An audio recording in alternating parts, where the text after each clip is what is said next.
Hello, this is a 1973 Cooper Enduro that I just finished doing a cleanup on. I won't call it a restoration because I really just went through and cleaned everything up and checked everything over. Sure it was okay. The bike itself was in really good shape. Just needed to kind of be gone through, and did put a new set of rings in, new base gaskets. Hold on a second. New cylinder head gaskets, exhaust gaskets. Has the really nice fiberglass gel coat body pieces. Fenders are in great shape. You never see these in good shape because they were so fragile that they always broke. These actually, both fenders are crack free and nice. Motor stock, 5-speed. I just have a pod filter on stock carburetor right now because the stock airbox boot is split, so until I find a new rubber boot, I'm gonna run the pod filter here. Stock ignition, 6-volt. I don't have a battery in it right now. That's the battery box. But I'm assuming that the lights are going to work fine. Everything looks good. Wiring looked fine, hadn't been cut up. Got the up pipe on this one. The other video I did with the MX version of this bike has a down pipe. This one has a few minor differences. There were just so many variations in these Coopers over the 2-3 year period there that ignitions are different, pipes are different, even variations in the up pipes. Frames, I've seen 4 variations on the frames, although the geometry is the same on all of them. The brackets and braking system, rear brake system, and all of that seems to vary. This one has the hard to find chain guard because everybody pulled those off. Side covers, like I've said, everything's original gel coat, wasn't painted. What's funny is some of the stuff came from the factory painted over the top of the gel coat. Some of it didn't. So if you see a Cooper that's painted but the paint looks somewhat original and all, it is. Some of them came that way, and I don't know why they did that on some and not on others. These are the Bogue shocks here, made in Mexico. I was reading something on the Coopers, and it said that I believe 80% of the bike had to be produced in Mexico. It was just the requirements of the time. These are bitter forks here, but if you look on the inside up above there, I don't know if you can see, they actually say bitter made in Mexico.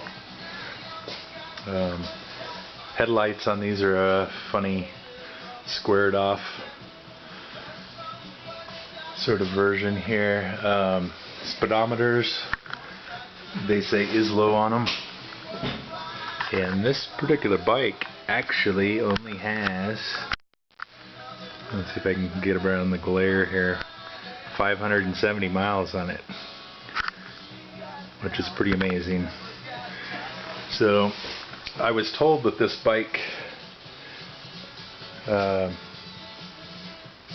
was just minimally used here, and it sure appears that way. I mean, even the original paint up under the fender is there. It hasn't been chipped away by the tire throwing rocks up there or anything. I put on new tires, new enduro tires. but everything else, including these great silencers, super hard to find. You see them on the trials bikes a little more than on the enduros, but I have something in a piece of literature on this enduro model, and it actually shows it with the round silencer there. So that was one of the variations, but absolutely did come on them. That's pretty much it. The bike's, you know, nice, clean stock bike. And over here is the recovered seat and the tank that's going to go on it. Like I said in the other video, they have sort of a Bultaco look to them when they're together. This side of the tank's beautiful. Unfortunately, the Cooper decal on this side has gotten scraped, but the tank itself is still real nice. So, just gonna leave it in original condition, just cleaned up, and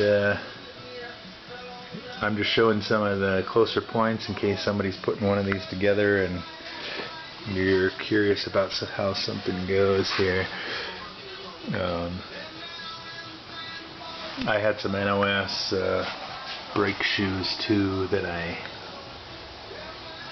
used in this.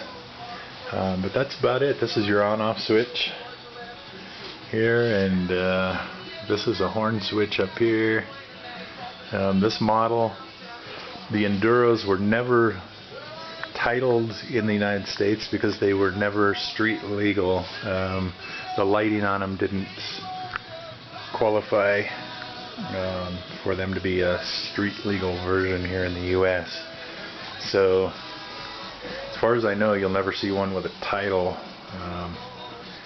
but they were certainly never approved for street use. They're strictly off-road race bike, 1973. Super cool though, this with only 500 something miles. Of course the sprockets are pretty much like new, and I really like the engineering of these. I think they're really fun.